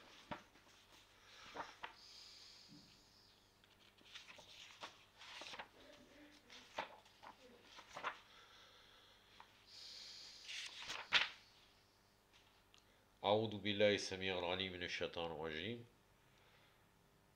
لقد أدلني عن ذكري بعد جعاني وكان الشيطان للإنسان الخذول صدق الله العلي العظيم. Donc là, en vérité, qu'est-ce que dit Sayyid Amar Nakshirani? Il nous dit de faire attention à qui on fréquente. Et pourquoi je vous ai dit qu'il se contredisait? Car vous avez qu'à revenir au début, qui disait qu'il faut être ouvert, il n'y a pas de problème. Il a même cité un verset coranique qui concernait les halal kitab pour dire à tout le monde il faut être ouvert. Et là, il dit l'inverse. Et par la suite, il va même confirmer cela. Le choix des amis. Des amis qui sont positifs. Ici, nous avons donc l'exemple d'un ami qui nous est proche, mais qui nous dévie du droit chemin. Mais il y a également l'ami qui nous aide à faire les bons choix et qui nous encourage à nous rapprocher d'Allah. Dans les Zérat Waris, nous déclarons: Que la paix soit sur toi, ô héritier d'Ibrahim. Khalil Allah. Assalamu alayk, ya wa Isa Ibrahim, Khalil Allah. Pourquoi Allah dit-il que le prophète Ibrahim alayhi salam est son Khalil? Certains théologiens stipulent qu'Allah lui a accordé ce titre parce que le prophète Ibrahim a passé toute son existence à servir la religion d'Allah. Dès qu'il avait une occasion pour attirer une personne vers Allah, il ne le manquait pas. Lorsqu'on étudie le Coran, on se rend compte que les discussions menées par le prophète Ibrahim, Abraham alayhi salam, sont régulièrement mises en avant. Ceci est un détail très important parce que beaucoup d'entre nous se demandent comment faire pour qu'Allah nous offre le statut de Khalil le jour du jugement dernier. Le prophète Ibrahim n'hésitait pas à aller vers les gens pour les pousser à réfléchir sur leur origine et leur créateur. Malheureusement, de nos jours, les chiites ne fournissent pas assez d'efforts pour faire connaître les enseignements de la famille de Muhammad. Nombreux sont les forums sur internet où les gens discutent pour avoir plus de connaissances et d'informations, et beaucoup de gens se sont convertis de cette manière. Il ne faut pas négliger le pouvoir d'une discussion basée sur des arguments solides et rationnels. La preuve de plus de personnes vont en savoir plus sur la famille de Muhammad en Thaïlande, en Croatie, en Pologne et dans des endroits où on n'aurait jamais imaginé un tel enthousiasme se manifester. Donc pour devenir un ami d'Allah comme le prophète Ibrahim, il faut toujours être prêt à discuter avec son entourage pour l'encourager à se tourner vers Allah. Ça c'est très très bien, effectivement. Les chiites devraient être plus actifs dans le tablir de Ahl al-Bayt alayhi salam.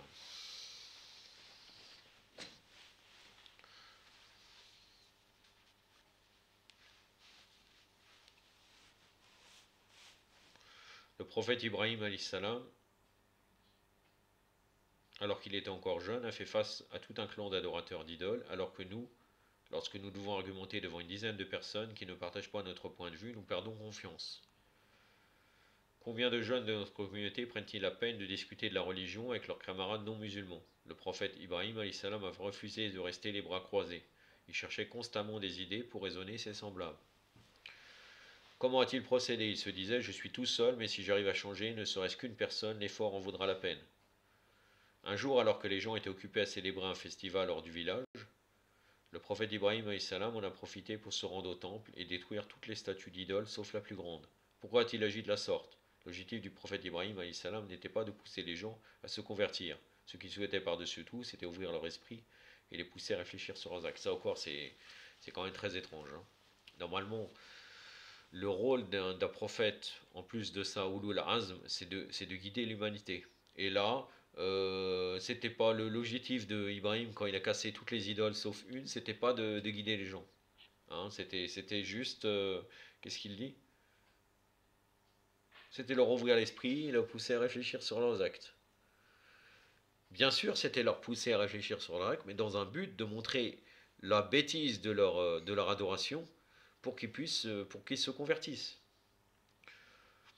De la même manière, lorsque nous discutons, nous devons le faire dans le but de secouer le bon sens de la personne que nous avons en face de nous. Nous ne devons pas nous mettre en tête de la convertir à notre religion. Pourquoi? À notre religion. L'islam nommé par Allah, l'islam véridique. Qu'il n'y a pas de religion mis à part l'islam.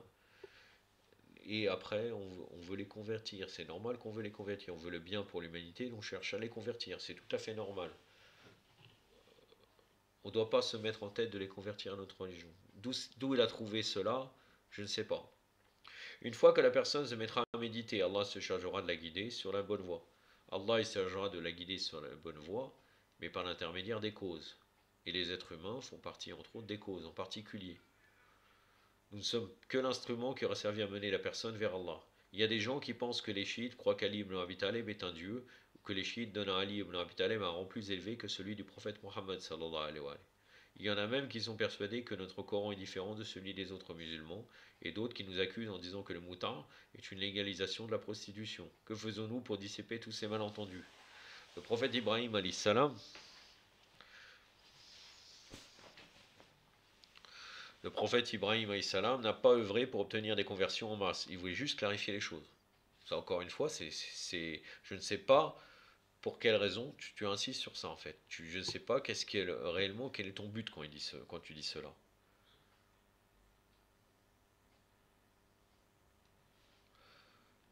Pour ce faire, il a donc brisé presque toutes les statues avant que les gens ne reviennent, et il a attendu de voir ce qui se passerait ensuite. Une fois de retour, les dégâts furent constatés, la nouvelle se propagea comme une traînée de poudre. Tout le monde voulait trouver le coupable, et certaines personnes déclarèrent: nous avons entendu un jeune homme, mais dire d'elle, il s'appelle Ibrahim alayhi salam. Il s'appelle Ibrahim. Sourate 21, verset 60.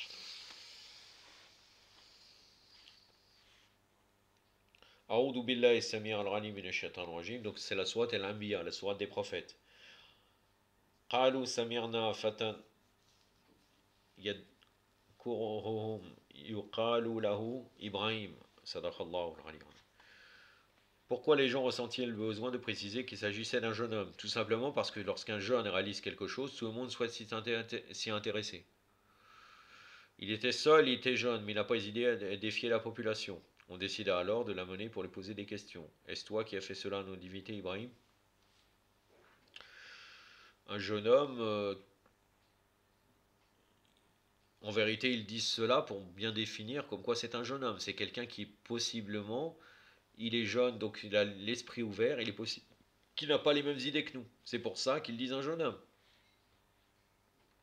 C'est pas parce que lorsqu'un jeune réalise quelque chose qu'ils sont intéressés. Hein, c'est pas une évidence ça. Est-ce toi qui as fait cela à nos divinités? Donc c'est la sourate, c'est le verset 62, la suite. أعوذ بالله السميع العليم من الشيطان الرجيم قالوا أعنت فعلت هذا بآلهتنا يا إبراهيم صدق الله العلي العظيم. Il dit alors, pourquoi me posez-vous cette question à celle qui est indemne, si elle peut vous répondre? Pourquoi ne posez-vous pas cette question à celle qui est indemne? C'est-à-dire que là, il a usé vraiment d'une ruse divine en vérité pour vraiment montrer l'ineptie de leur croyance. Abraham agit avec intelligence, il ne leur a pas demandé de se convertir ou se soumettre à son Dieu, il a remis en question leur idéologie. Il a remis en question leur idéologie dans l'objectif de les convertir. Ya Sayyid Ammar. Il leur a demandé de s'adresser à la grande statue qui était supposée les aider et les mener vers le succès. Si elle peut réussir ce genre d'exploit, pourquoi ne serait-elle pas en mesure de leur dévoiler ce qui était arrivé aux petites divinités?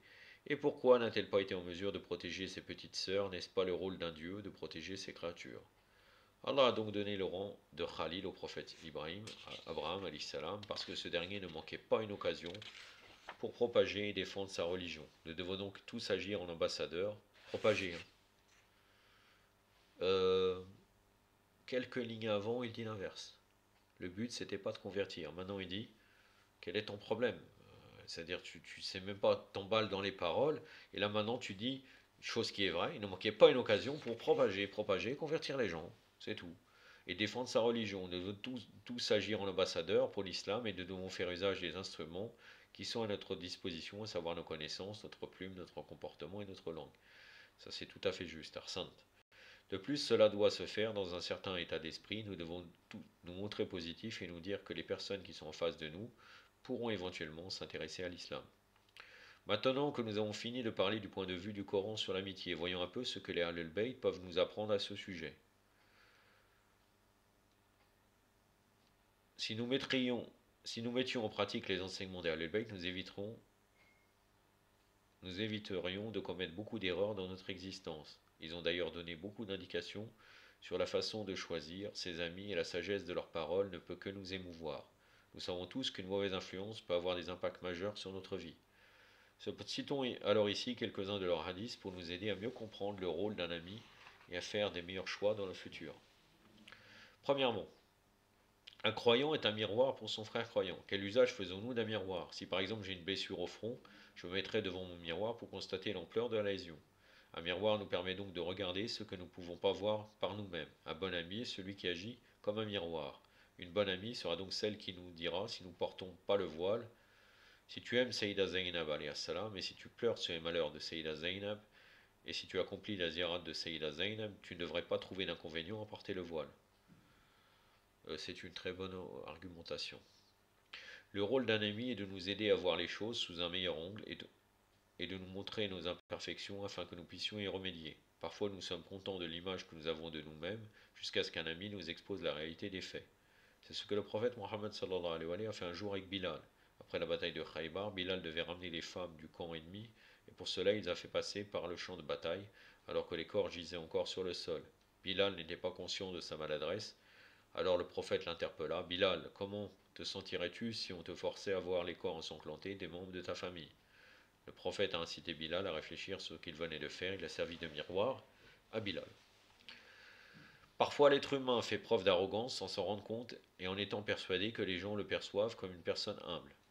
Que fera un bon ami dans ce cas-là? Oscar Wilde a énoncé une très belle citation sur ce thème. Un véritable ami vous poignarde de face. En anglais, a true friend stops you in the front. Oscar Wilde, j'ai cherché. J'ai rien à dire de lui, sincèrement.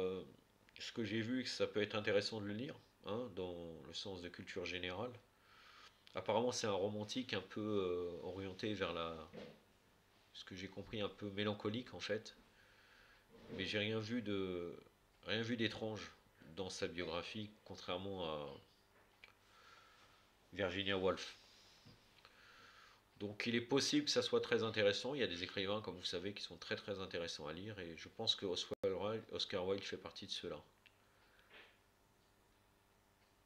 Un ami sincère est celui qui vous dit en face ce qu'il pense de vous. Il ne prendra pas plaisir à aller décrire vos défauts à tout votre entourage et faire comme si tout allait parfaitement bien en votre présence. Deuxièmement, là vous allez voir encore une fois la contradiction par rapport au début du discours. Deuxièmement, l'homme est influencé par ses amis, alors donnez-vous la peine de bien choisir vos fréquentations. Parfois nous côtoyons des gens qui n'arrêtent pas d'émettre des doutes sur la religion. L'imam Jafar Sadiq alayhi salam a déclaré qu'à force de fréquenter des gens qui doutent de tout, on finit nous-mêmes par vivre dans l'incertitude. Nous avons tous déjà eu affaire à des gens qui disent par exemple je ne crois pas vraiment au retour de l'imam de notre temps. Ou encore qui nous disent j'ai du mal à comprendre comment un tel événement ait pu se produire. À mon avis, ce ne sont que des racontards. Ils n'ont même pas pris la peine d'étudier les domaines sur lesquels ils ont des incertitudes et pourtant en rien de temps, ils arrivent à perturber notre esprit.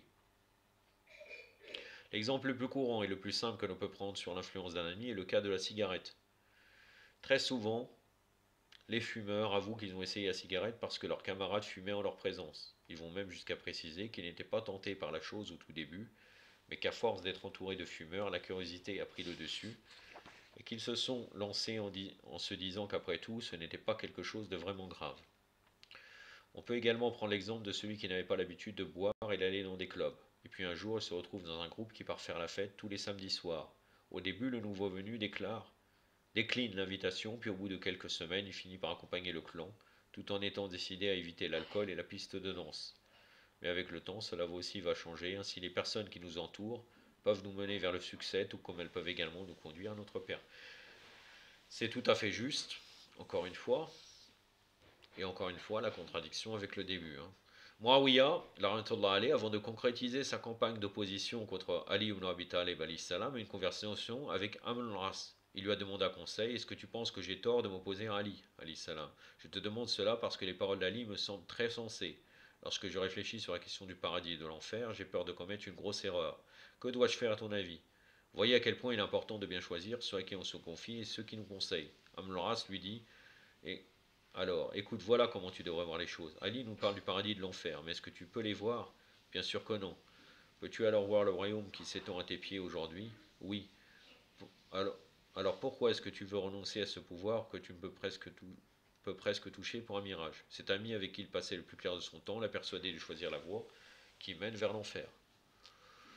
Malgré que Amr est plus intelligent plus rusé, on va pas dire intelligent, car sinon il n'aurait pas choisi le mal, que Muawiyah sans aucun doute. Et d'ailleurs, en vérité, il dit cela, mais il est possible même que Amr-Ras croit au paradis et à l'enfer. Car quand vous voyez sa poésie qu'il a fait pour l'imam Ali salam, en faveur de l'imam Ali, il y a de quoi se poser ces questions. Il connaît la valeur de l'imam Ali, c'est ça le pire, et il le combat. Il y a même à des moments donnés où il conseille Muawiyah, il se moque même de Muawiyah. Vous pouvez revenir dans l'histoire. Et voilà, donc en fait, il connaît très bien la vérité où elle est.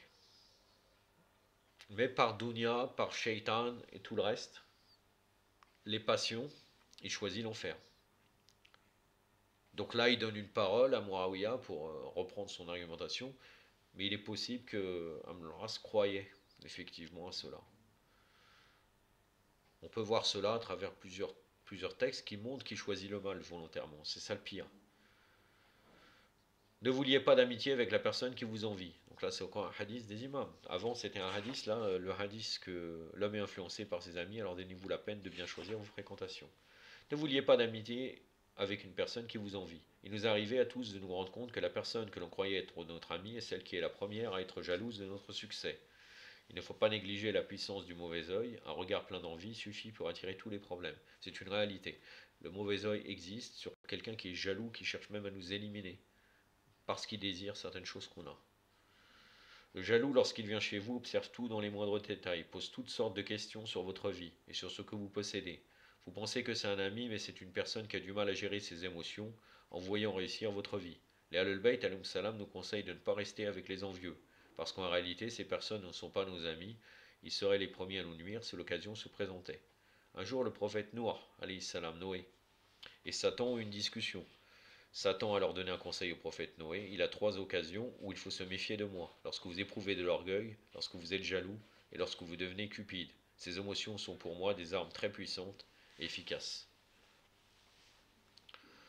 Fal ibn Marwan était le plus proche conseiller de Mu'tasim al-Abbasi, le calife qui va faire empoisonner l'imam Mohammed Taqi al-Jawad. Fal ibn Marwan un jour invité Mu'tasim chez lui. En arrivant chez Fal ibn Marwan, Mu'tasim constata que celui-ci vivait dans un grand luxe. Les récipients étaient en or et le sol de la maison était recouvert de tapis somptueux. Mortasim éprouva une telle jalousie qu'il quitta la maison de Fadl ibn Marwan sur le champ. Bien entendu, ce dernier était déconcerté et se demandait ce qui avait bien pu contrarier le souverain. Parmi les hommes qui avaient accompagné Mortasim, il y avait un certain Ibrahim el-Mostali, qui s'approcha de Fadl ibn Marwan pour lui dire: Écoute-moi bien, je te donne un conseil, il est dans ton intérêt de l'appliquer. Va voir Mortasim avec une lettre qui laisserait croire que tout ce que tu as dans ta maison aujourd'hui a été loué pour une journée dans le but de lui faire honneur et que demain tout ceci ne sera plus là. Fadl ibn Marwan s'exécuta et dès qu'il arriva auprès de Mortasim, celui-ci déclara: Fadl, je ne savais pas que tu avais une si belle maison. Imaginez quel genre de personne Mortasim était. Avec toute la richesse qu'il possédait, il se permettait d'être jaloux d'un de ses hommes. Fadl ibn Marwan expliqua alors: Vous savez, mon maître, tout ce que j'ai chez moi ne m'appartient pas. J'ai loué toutes ces belles choses pour l'occasion. En entendant cela, Mortasim se calma, et Fadl ibn Marwan l'a échappé belle parce que Mortasim avait l'intention de le faire exécuter. Il faut se méfier de ce genre de personnage. Un bon ami, c'est celui qui vous souhaite le meilleur. Un faux ami, c'est celui qui espère que vous ne devancerez jamais dans la vie. Quatrièmement, comportez-vous de telle sorte que les gens désirent votre compagnie lorsque vous êtes en vie et qu'ils pleurent votre absence lorsque vous mourrez. Toujours un hadith. C'est la description qu'Imam Ali alayhi salam a fait d'un véritable ami. La présence d'un bon ami est toujours réconfortante et nous apporte le sourire parce qu'il sait toujours ce qu'il faut dire pour nous remonter le moral et pour nous encourager. Cet ami nous respecte et nous ne dénigre pas. Il ne perd pas son temps à colporter des ragots et nous incite à faire le bien et à acquérir des connaissances. Dans l'un de ses sermons, Imam Ali alayhi salam a déclaré: Où sont mes frères qui ont choisi la voie droite, qui ont cheminé vers la justice? Où est Ammar? Où est Ibn Tayyan? Où est Dul Shahadatain? Et où sont les autres compagnons qui, comme eux, se sont engagés vers la mort et dont les têtes tranchées ont été amenées devant le cruel ennemi? C'est la traduction partielle de la version anglaise du sermon 181 de Najal Balara, si vous voulez revenir. Pourquoi Ali ibn Abi Talib cita-t-il ces trois personnages dans son sermon? Parce que ces hommes étaient ses meilleurs amis. Et à propos de Malik el-Ashtar, Imam Ali alayhi salam avait l'habitude de dire: Ma relation avec Malik est similaire à ma relation avec le prophète sallallahu alayhi wa alayhi. Imam Ali appréciait le soutien de Malik et il a beaucoup pleuré en apprenant sa mort. Un ami ne doit pas être source d'ennui et une entrave à notre progrès. Il y a un dicton anglais qui dit: Quand vous êtes en compagnie d'un ami et que vous pouvez être tous les deux dans le silence sans vous sentir mal à l'aise, alors sachez que cet ami est un bon ami. Que représente ce silence? Il représente la vie de tous les jours. Qu'est-ce que cela implique? Cela veut dire que cet ami vous accompagne dans votre vie. Il n'est pas là pour vous éloigner de vos obligations quotidiennes, mais plutôt pour vous aider et vous soutenir. Il est celui qui vous incite à accomplir vos prières à l'heure, à jeûner pendant le mois de Ramadan, et à prendre la voie du licite contre l'illicite. Ali ibn Abi Talib alayhi salam a cité Ammar ibn Yassir dans son sermon parce que ce dernier avait atteint un tel rang qu'Ali ibn Abi Talib souhaitait l'avoir à ses côtés à chaque moment important de sa vie. Le prophète Mohammed sallallahu alayhi wa alayhi dit au sujet d'Ammar: Ammar est aussi proche de moi que l'œil l'est du nez. Cinquièmement, traitez les gens de la même manière que vous aimeriez que l'on vous traite. Toujours un hadith. Il y a des gens qui sont incapables d'accepter l'opinion de qui que ce soit. Il n'y a que les idées, que leurs idées qui importent, et tant pis pour les autres. Le pire, c'est que ces personnes ne font pas attention à ce que les autres ont à dire, mais ils veulent absolument être entendus de tous. Si on a envie que les gens nous écoutent, nous respectent et nous apprécient, on doit d'abord commencer par écouter, respecter et apprécier notre entourage. Malheureusement, rares sont ceux qui donnent aux autres ce qu'ils aimeraient eux-mêmes recevoir. Et enfin, en dernier, prenez l'habitude de fréquenter ceux qui sont meilleurs que vous. Toujours un hadith. On a tous tendance à suivre ceux qui sont au même niveau que nous, pour notre confort. Dès qu'on se retrouve en présence de personnes qui sont plus éduquées ou plus religieuses que nous, on se sent mal à l'aise. Pourquoi alors les Ahlul Bayt alayhim salam nous donnent-ils ce conseil? Parce que lorsque nous avons autour de nous des gens qui sont plus actifs que nous, ou plus éduqués que nous aurons tendance à vouloir devenir comme eux, et nous essayerons de progresser et de nous améliorer. Alors que quand nous sommes avec des gens qui sont contents de peu, nous aussi nous serons satisfaits de notre personne et nous ne chercherons pas à faire mieux. Que faisons-nous donc? Que faisons-nous lorsqu'un savant religieux est convié dans notre communauté? Nous cherchons à nous rapprocher de lui pour l'écouter, lui poser des questions et apprendre de nouvelles choses. Pourquoi? Parce qu'il a en sa possession un savoir que nous convoitons. Que les choses soient bien claires. Je ne vous encourage pas ici à faire preuve d'arrogance. Ce que je cherche à vous faire comprendre, c'est qu'il faut choisir des amis de façon à ce que la relation que vous entretenez avec eux vous soit bénéfique sur le plan spirituel. Voilà, encore une fois, contradiction par rapport au début. Et c'est tout à fait juste ce qu'il dit.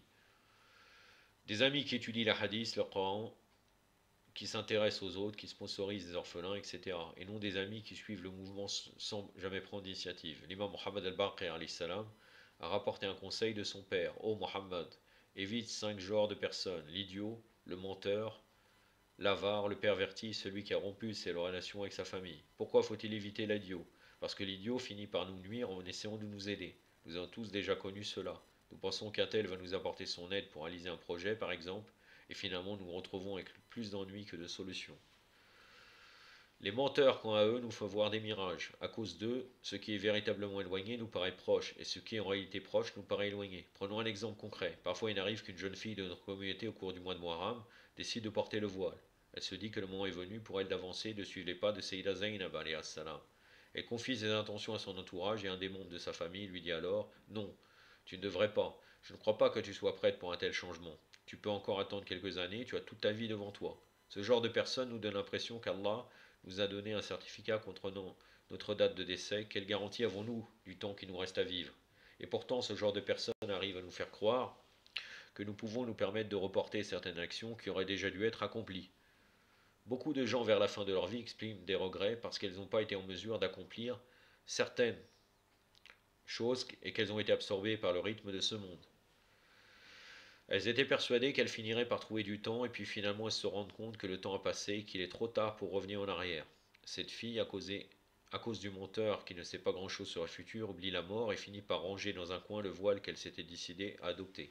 Dans d'autres cas, un jeune homme souhaite faire des efforts pour améliorer sa vie religieuse, mais son meilleur ami l'en empêche. Écoute, si tu te mets à parler religion, tu vas finir par laisser tomber toutes nos activités. Et on va finir par devenir deux personnages ennuyeux que tout le monde va fuir.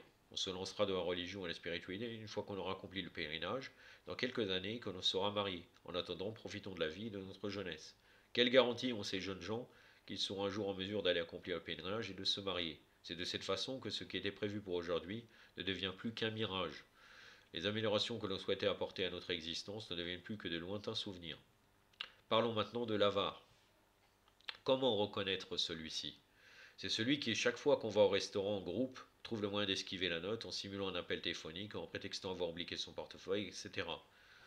Euh, pour ceux qui ont fréquenté les frères et les sœurs sûrement, puisque moi j'ai connu avec les sœurs, avec les frères, pardon, eh ben vous réfléchirez à cela.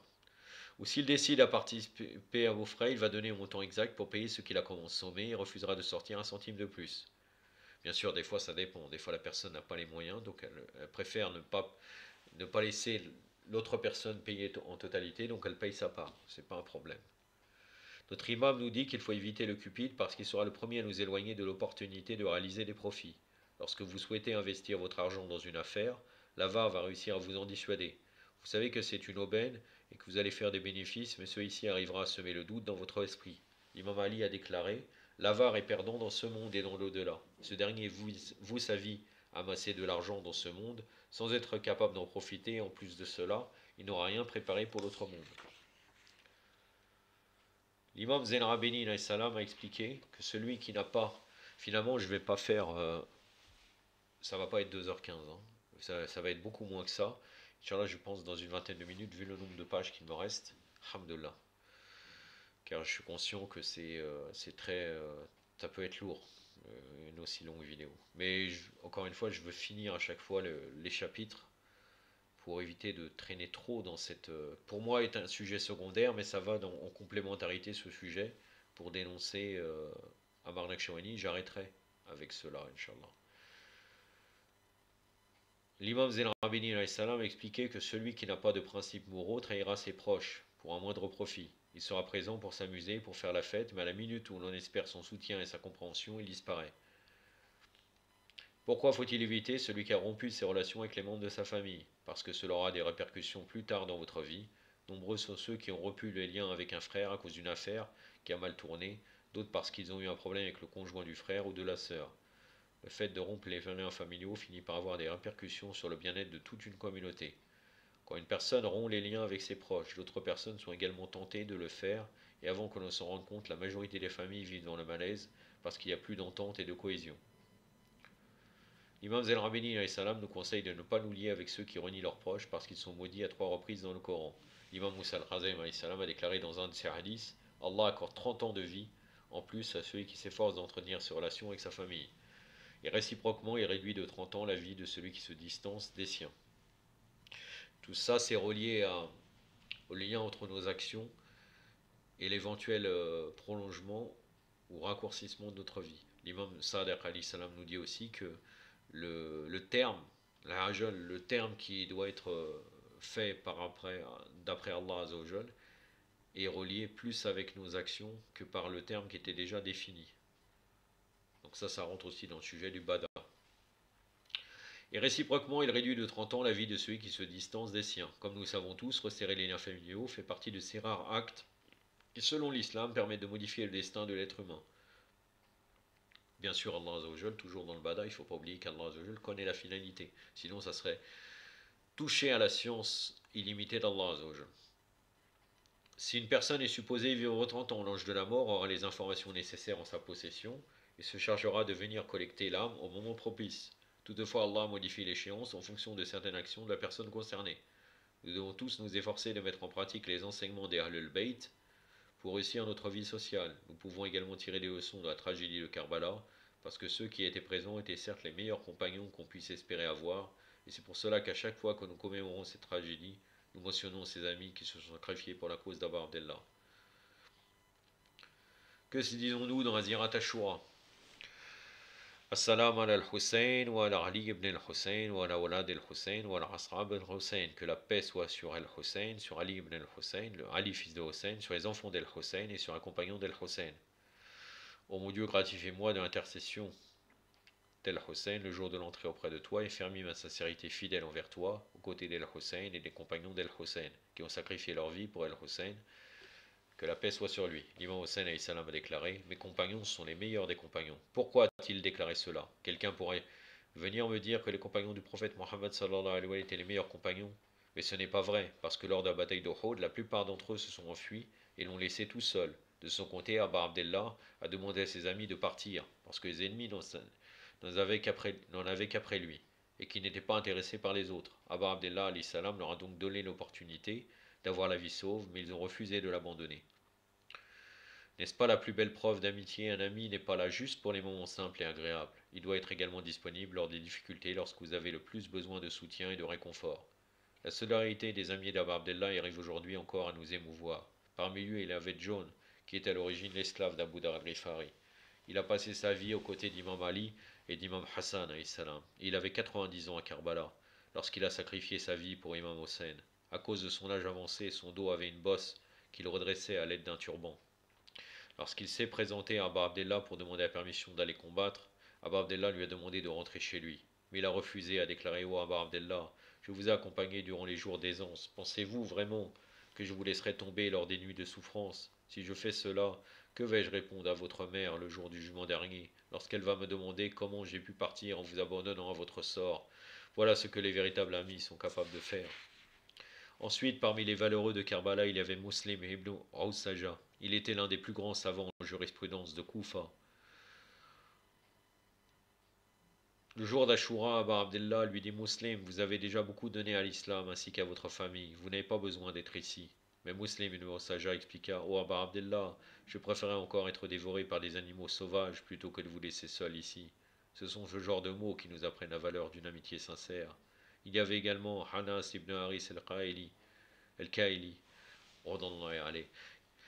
qui lui aussi avait 90 ans. Abba Abdallah lui dit, Anas, vous avez 90 ans, vous ne devriez pas être ici, les autres ici d'ailleurs, vous devriez tous partir et les laisser me tuer. Anas ibn Haris el-Kaili répondit, je vais vous dire une chose que je n'ai jamais dite à personne. Quand vous aviez 4 ans, j'ai vu le prophète Mohammed vous prendre dans ses bras à la mosquée et déclarer devant tout le monde que Hossein est de moi et je suis de Hossein. Et après cela, il a dit, ô mes compagnons, lorsque Hossein partira pour Karbala, si vous êtes encore en vie, je vous prie de l'accompagner parce qu'il sera seul lors de cette terrible épreuve. Depuis ce jour, j'ai toujours demandé à Allah de me permettre d'être à vos côtés le jour d'Ashura. Cela fait maintenant 2 mois que je suis à Karbala en train d'attendre l'occasion de pouvoir vous soutenir face à vos ennemis. Je sais que je suis âgé, mais s'il vous plaît, laissez-moi combattre à vos côtés. Je ne supporterai pas l'idée de devoir partir d'ici en vie. Avez-vous déjà vu quelqu'un faire preuve d'autant de loyauté? Les Rafariens, un groupe de jeunes hommes, étaient en train de pleurer. Imam Hossein s'approcha d'eux pour connaître la raison de leur chagrin, et l'un d'eux expliqua, nous n'arrivons pas à nous faire à l'idée que vous serez bientôt tout seul sur le champ de bataille, face à vos ennemis, sans personne à vos côtés. La nuit du 10 Muharram, tous les compagnons d'Imam Hossein salam étaient en prosternation devant leur créateur. L'un d'entre eux était un homme que l'on voyait jamais sourire. Mais ce soir-là, il était en train de sourire. Quelqu'un lui demanda alors, qu'est-ce qui te met de si bonne humeur? Il répondit, toute ma vie n'a été que souffrance et lutte, mais demain ma peine arrivera à son terme. À un moment donné, Abba Abdallah sortait de sa tente pour aller quelque part, et un de ses compagnons, qui s'appelait Nafir, décida de le suivre. Pourquoi? Parce qu'il avait peur qu'Abba Abdallah se fasse tuer. Il ne voulait pas le laisser seul, mais Imam Hossein salam remarqua sa présence et lui demanda ce qu'il était en train de faire. Il s'expliqua. Abba Abdallah, je n'aime pas vous voir aller et venir sans protection, je ne veux pas qu'on vous tue. Imam Hossein le consola. Nafir, il faut que tu te fasses à l'idée que je vais bientôt quitter ce monde. Mais ceci est mon combat, tu n'es pas obligé de rester, tu peux rentrer chez toi pour retrouver ta famille. Nafir déclara, Abba Abdallah, la mort ne me fait pas peur et je serai prêt à subir les pires tortures pour vous protéger. De son côté, Saïda Zainab était inquiète. Et lorsqu'Imam Hossein vint la voir, elle lui dit, Hossein, je me pose des questions sur vos partisans. Pensez-vous qu'ils sont dignes de confiance et qu'ils vont vous soutenir jusqu'à la fin? Nous sommes la nuit du 10 Muharram et j'ai peur qu'ils finissent tous par partir. Imam Hossein rassura sa sœur, mes compagnons sont impatients de se sacrifier. Pour moi, ils sont comme les bébés qui n'ont qu'une seule envie, être dans le giron de leur mère. Lorsqu'on évoque les compagnons d'Imam Hossein, il y en a un en particulier qu'on ne peut oublier, Habib ibn Muzahir. Que dire d'Habib ibn Muzahir? Imam Hossein et Habib ibn Muzahir ont grandi ensemble et étaient des amis d'enfance. Toutefois, Habib ibn Muzahir n'a pas fait le voyage vers Karbala en compagnie d'Imam Hossein. Il était à Koufa quand Imam Hossein a quitté la Mecque. Muslim ibn Aqil a été envoyé à Koufa par Imam Hossein pour informer les gens de son arrivée, mais ce dernier a été assassiné. Habib ibn Muzahir était donc à Koufa, espérant la venue d'Imam Hossein, et lorsque Muslim ibn Aqil a été tué, il ne savait plus trop quoi faire. De son côté, l'imam Hossein, lorsqu'il apprit le meurtre de son cousin, réunit ses soldats pour les informer de leur départ vers Karbala et remit à chacun d'eux une bannière. Mais il restait un drapeau dans un coin et les autres venaient savoir pour qui est-ce qu'Abba Abdallah l'avait mis de côté. Abba Abdallah leur dit qu'un homme allait bientôt les rejoindre. Imam Hossein avait envoyé une lettre à Habib ibn Muzahir pour lui faire connaître ses intentions. Habib ibn Muzahir, en lisant la lettre, se mit à pleurer. Sa femme lui demanda alors ce qui se passait. Habib ibn Muzahir lui expliqua qu'Imam Hossein salam ne viendrait pas à Koufa et qu'il se rendait à Karbala. L'épouse d'Habib encouragea son mari à rejoindre le clan d'Imam Hossein. Habib entreprit le voyage vers Karbala en compagnie de son frère Ali et de son serviteur. Abba Abdallah était déjà à Karbala quand Habib ibn Muzahir vint le rejoindre. Abba Abdallah était très heureux de retrouver son ami. Les deux hommes s'étreignirent et Habib ibn Muzahir déclara, avec l'âge, je me sens vieux, mais à chaque fois que je vous prends dans mes bras, j'ai l'impression de retrouver ma jeunesse. L'agitation causée par l'arrivée d'Habib ibn Muzahir attira l'attention de Sayyida Zainab alayhi salam. On lui expliqua alors que le meilleur ami de son frère venait d'arriver. Elle dit alors qu'on fasse parvenir mes salutations à Habib ibn Muzahir. En entendant cela, Habib ibn Muzahir jeta son turban à terre et s'écria, mais qui suis-je donc pour que la fille de Fatima Zahra me fasse l'honneur de m'envoyer ses salutations? La nuit du 10 Muharram, Sayyida Zainab voulut faire le tour des tentes pour voir ce qui se passait. Elle passa en premier par la tente d'Abbas ibn Ali. Il était en train d'affûter son épée tout en expliquant à ses proches. Ô fils de Bani Hachem, nous devons aller combattre avant les compagnons d'Abba Abdallah. Il ne faut pas qu'on nous reproche d'avoir laissé les compagnons d'Abba Abdallah se sacrifier avant nous. Puis elle s'approcha de la tente de Habib ibn Muzahir. Elle entendit alors Habib déclarer à ses amis, ô vous qui, comme moi, êtes les amis de Hossein, Demain, nous irons sur le champ de bataille avant les fils de Muhammad. Nous sommes les serviteurs de Muhammad et de sa famille. Alors nous devons être les premiers à mourir pour Hossein. Le lendemain, Habib ibn Zahir se rendit auprès de l'imam Hossein pour se préparer à accomplir la prière. En voyant cela, Shemr ibn Jawshan, l'arnatullah alayh, déclara: Hossein, tu peux prier autant que tu veux, mais tes prières ne seront pas exaucées. Habib ibn Zahir se mit en colère et dit à Abu Abdallah: Oh Abu Abdallah, je ne supporte pas de les voir vous parler avec autant d'arrogance. Laissez-moi aller les combattre. Je préfère accomplir ma prière aux côtés de votre grand-père, le prophète Mohammed sallallahu alayhi wa sallam. Donnez-moi l'autorisation d'aller sur le champ de bataille. Abu Abdallah accepta la requête de Habib ibn Zahir. Habib alla donc affronter l'ennemi avec fierté et vaillance. Et chaque fois qu'il mettait un ennemi à terre, il s'exclama: Assalamu alaykum ya Hussein ibn Ali, que la paix soit sur vous, Hussein ibn Ali. Selon un hadith, il a vaincu 62 soldats ennemis, mais la soif finit par prendre le dessus. Hossein ibn Namir ordonna à ses hommes d'attaquer Habib Mouzaïr à plusieurs. Il ordonna à ses hommes d'attaquer Habib Mouzaïr à plusieurs. Il y en a qui se mirent à lancer de gros cailloux sur Habib Mouzaïr. Ce dernier tomba de son cheval et reçut un coup de sabre fatal sur la tête. Habib Mouzaïr comprit qu'il était en train de vivre les derniers instants de sa vie. Alors il appela Abu Abdallah. Celui-ci enfourcha son cheval sans attendre pour rejoindre son meilleur ami. Une fois qu'il fut près de celui-ci, il prit sa tête et la plaça sur ses genoux. Habib Mouzaïr dit alors à Abu Abdallah: Oh Hussein, j'ai la chance de vous avoir près de moi durant les derniers instants de ma vie. Mais qui sera à vos côtés tout à l'heure lorsque Shem s'en prendra à vous? Allahumma ya Rabb al-Hussein bil-haqq al-Hussein ishfi sadr al-Hussein bidu al-hujjati. اللهم كن لوليك الحجة بن الحسن صلواتك عليه وعلى آبائه في هذه الساعة وفي كل ساعة ولي ورافد قائد وناصر ودليل وعين حتى تسكنه أرضك طوعا وتمتعه فيها طويلا برحمتك يا رب العالمين. والسلام عليكم ورحمة الله.